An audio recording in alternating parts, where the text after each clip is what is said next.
Welcome to Indiana Newsdesk. I'm Joe Wren. As the nation continues to grieve the 49 lives lost in the Orlando nightclub shooting, many are left with questions. How could such a horrific event happen? And how can the country move forward? Hoosiers held vigils across the state this week to try and work through those emotions. And as Barbara Brosier reports, many are focusing their efforts on ensuring the safety of the LGBTQ community. This could have been any of us. Hundreds of miles away from the scene of the Orlando nightclub shooting, many Hoosiers are struggling to cope with the tragedy. Because for so many people, this attack felt personal. I'm thinking, oh my God, that could have been me. In a big city, looking for a place to be with people that identify like me. It's the ultimate violation. A gunman going into what members of the LGBTQ community considered a safe space, taking 49 lives and shaking our sense of security. I'm enraged that this was 49 people at one time, but that every single day in this country, scores more meet their end with a bullet and nothing changes. I'm angry. I am so angry. And I can't shake it off right now. We are all angry. But then this happens. Hundreds of people show up for a vigil in Bloomington. Columbus residents pack an entire church to show their support. Communities throughout Indiana are sending a message in the wake of the tragedy, and it's loud and clear. Enough of the violence, enough of the hatred and the divisiveness. Vigils all over the state this week weren't just about grieving. They also focused on the work ahead. Some say the targeting of a gay club is a wake-up call that bigotry is still alive. I don't want my nephews and future generation to go through what we are going through. So that's why I'm here. The shooting is being investigated not only as an act of terrorism, but also a potential hate crime.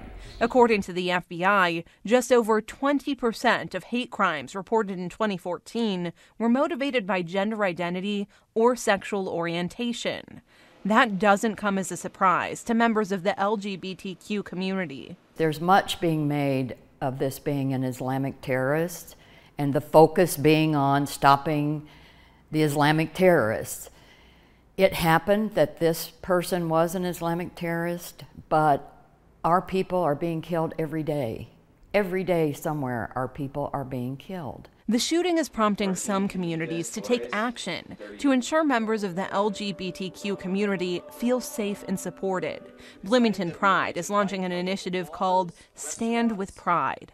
The organization is inviting businesses to participate by declaring themselves safe, inclusive spaces. More than 25 businesses are already on board. It's so important for folks to understand that even though it's not my issue today, it could be my issue tomorrow.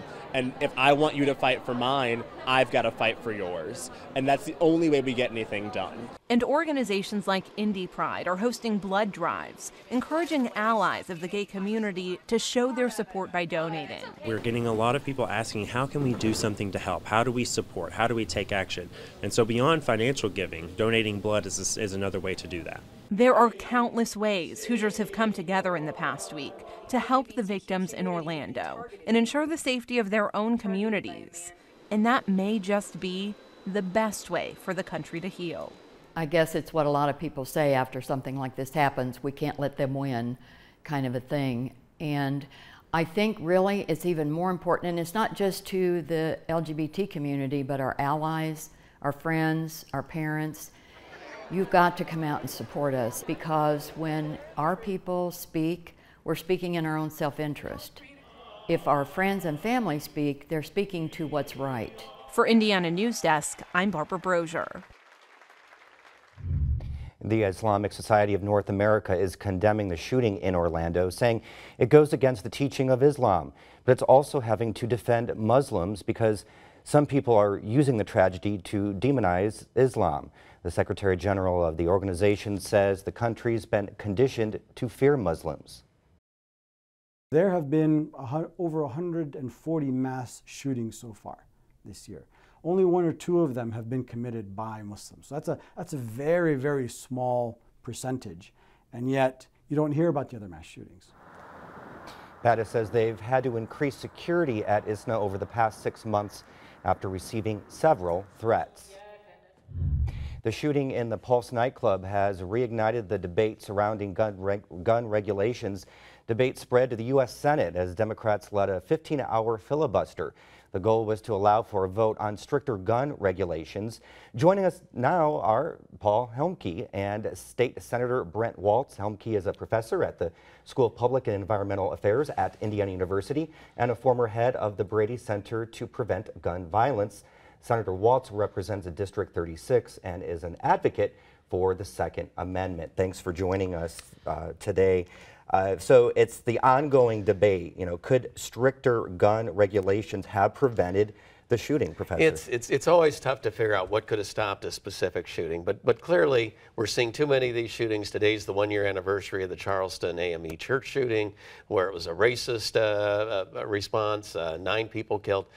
We make it too easy for dangerous people to get guns. Here's somebody who the FBI had been looking at, who apparently at one time was on the terror watch list, who'd been fired from a job as a courthouse security person because of threats he was making. But still, Florida gave him a concealed carry permit, and still he was easily able to get a weapon that was able to shoot 45 rounds per minute and sneak it into this nightclub. We need to do something different. We need to look at who we allow to buy guns legally. We need to look at the background check system. We need to look at the terror watch list, and we need to ask, do we really want these kind of semi-automatic weapons available just as easily as a hunting gun, or maybe should we treat them more like a machine gun? Senator Waltz?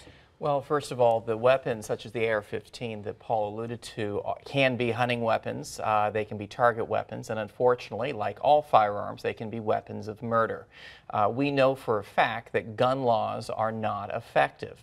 The FBI looked at this guy 3 times. And if you're going to rely on government to try to bail you out, to try to save you in a situation, whether it's domestic terrorism, whether it's international terrorism, you will likely end up in a very bad situation. And I just take great exception to the fact that we need to try to rely on government to try to help us. Unfortunately, yesterday in England, which has one of the strongest, toughest gun laws in the world, a member of parliament, unfortunately, was gunned down in the streets. So if gun laws are the end-all, be-all panacea to these acts of violence, sadly, that's not going to work. You can't stop all violence. You can't stop all evil. But Britain sees maybe 50 to 60 people murdered with guns in a year. We see that in a weekend in this country. And we need to do something about this. We rely on government to provide police departments. We rely on government to provide armies. There are things that government can do. But we let this individual easily buy this gun. And again, a gun that can shoot 45 rounds per minute is something that is designed to kill a lot of people quickly. I'm not saying ban them. I'm saying look at the size of that magazine clip. Look at the hoops you have to go through. But a lot of people can buy this gun in 7 minutes because our background check system has so many holes in it and allows these people, even when they're considered somebody that their neighbors wouldn't trust to a gun, that their employers wouldn't trust for a gun, we, the government, allow them to buy this gun easily. But for the first time, we had this filibuster, 15-hour. It was great to see that, to see finally the U.S. Senate talking about this issue. But what's different this time? Well, why now? We keep seeing these things. Again, a year ago today was the Charleston church shooting. We've had the Aurora shooting. We had the Tucson shooting. We had the Columbine shooting. We had the, I can't even remember all the shootings we have. We keep seeing this violence. And again, it's not just mass shooting. It's the daily violence in Indianapolis. It's the daily violence in Fort Wayne. And our response after every shooting is take down the Confederate flag or more cheers and prayers. I don't think taking down the Confederate flag or trying to legislate are going to be able to deal with these issues. And you know that. In 1994, when we passed the semi-automatic weapon ban and the magazine ban, basically Christmas for the anti-gun advocates, with a 10-year sunset clause on that. If I can finish, 3 years later, we had Columbine. One of the worst mass shootings in this country.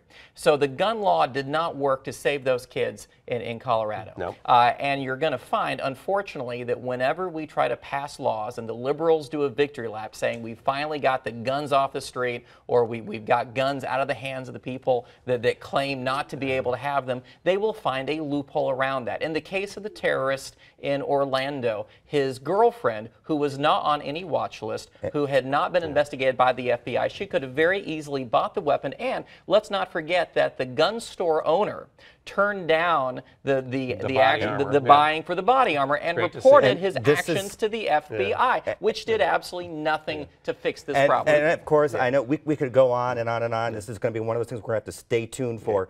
We have to go. Thank you very much. We have too many holes in the system. We need a stronger system to make it People harder need to be for able dangerous to defend themselves, and with firearms, they'll be able to protect them. There'll be more to come. Thank you very much. Now, for headlines, we go over to Barbara.